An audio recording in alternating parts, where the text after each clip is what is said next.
Ladies and gentlemen, without further ado, may I invite the Honorable External Affairs Minister to address us and share his thoughts. Sir. It's better to speak.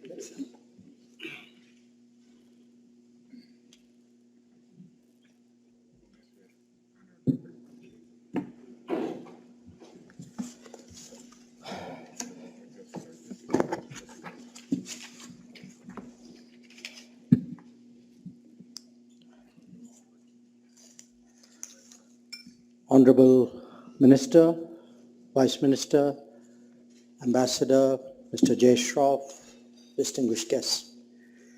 First of all, let me begin by commending the Confederation of Indian Industry for conceptualizing and executing this business forum today. I thank the Embassy of India, the India-Colombia Chamber of Commerce, the Bogota Chamber of Commerce, and Pro-Colombia for their association with this event and their support to it. As some of you would be aware, I'm on a tour of Latin American countries to explore how we can upgrade the level of our cooperation. Last year, I had done a similar tour to Brazil, to Argentina, and Paraguay. This trip is to Guyana, Panama, Colombia, and Dominican Republic. I expect to visit some other countries in the region in the coming months, but as was pointed out, this is actually the first ever visit by the Minister of External Affairs to Colombia. Our purpose in being here today is to highlight the growing presence of India in Latin America. Trade volumes between us are approaching the US $50 billion level annually. Our companies are investing significantly in the region, from energy and mining to agriculture and auto sector. The services sector has been led by the IT industry, which has built up a substantial delivery capability from this geography. Indian companies are executing projects in Latin America, including in infrastructure, power transmission, and mining. We are also delivering products in the shipping and aviation domain. Even where trade is concerned, while we naturally seek to expand its volumes, the decision before us is when, where, and how much to invest. The pharmaceutical sector is particularly seized of this challenge. Our endeavor is naturally to assess the comparative ease of doing business among the countries of this region. We focus on market access issues, regulatory complexities, and non-tariff barriers. Predictability of the business environment is also an important factor. To be honest, even the ease of getting business visas is a consideration. And not least, we assess how much the partner governments in question are invested in growing their relationship with India. There are no immediate or indeed final answers in this regard. This is an evolving situation, but where business is concerned, decisions will naturally be taken from time to time. Now, insofar as Colombia is concerned, the good news is that we have already built up a trade turnover of about $4 billion annually, as you heard from Ambassador. But for ready reference, I would like our Colombian friends to also note that India's trade with Brazil currently is around $17 billion and with Mexico around $8.5 billion. If nothing else, I hope it is a motivating factor. As Indian business approaches the region with a stronger desire to trade, invest, collaborate, and execute projects, business events such as this one and visits like mine, along with a business delegation, are helpful in taking decisions. We are able to weigh the pros and cons through direct contacts, actual experiences, and obviously also through networking such as the event today. The feedback that we receive from the Indian community in this regard has some relevance as well.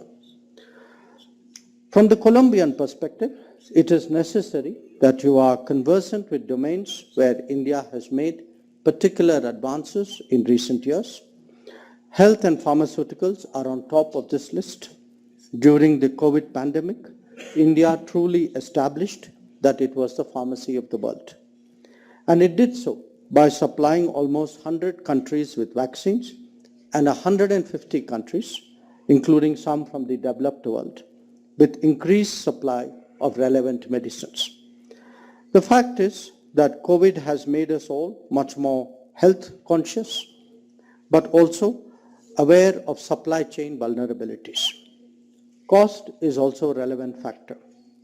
If we are looking at more sources, regionalized production, and competitive pricing, I would suggest to our Colombian friends that Indian industry is your natural partner.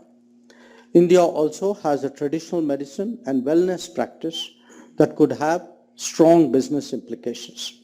Certainly, therefore, these are areas worth exploring.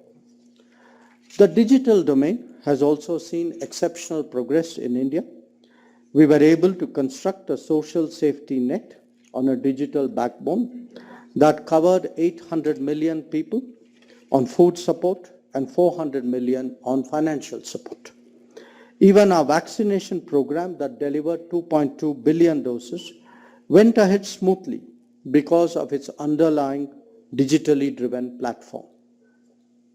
Today, India is very much the hub of innovation and startups.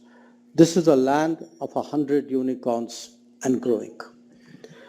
Whether you are interested in cybersecurity or artificial intelligence, drones or space applications, reaching out to Indian business is highly recommended.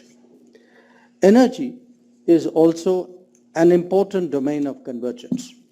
There have been significant investments in the oil sector by India, and energy actually forms the core of Colombia's exports to India.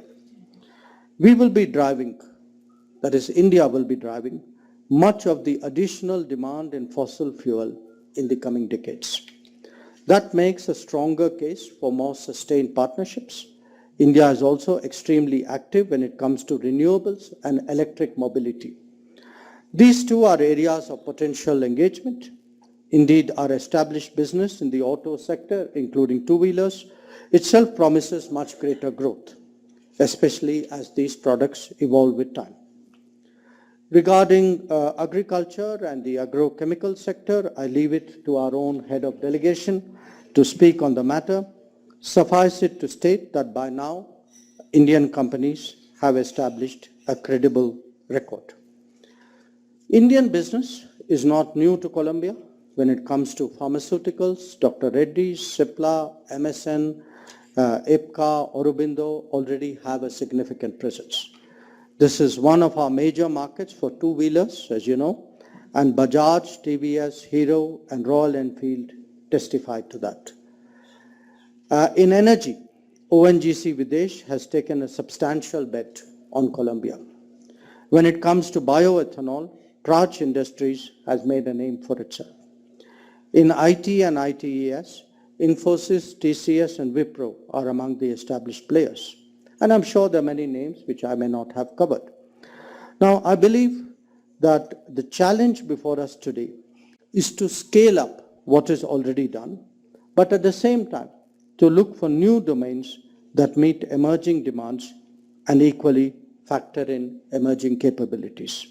At the end of the day, business will go where it is welcome, where it is mutually beneficial, and where it is encouraged by policy. That is a message for all stakeholders. So let me conclude by thanking all the organizations and the personalities who have brought us together on this occasion. The primary objective of my visit, as I said, is to enhance economic cooperation. I'm confident that today's deliberations will make some contribution in that regard. Thank you very much.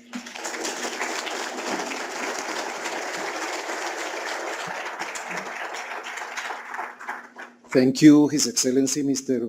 Banal Huma, Ambassador of India to Colombia, and thank you to His Excellency Dr. Jaishankar, Minister of External Affairs of India,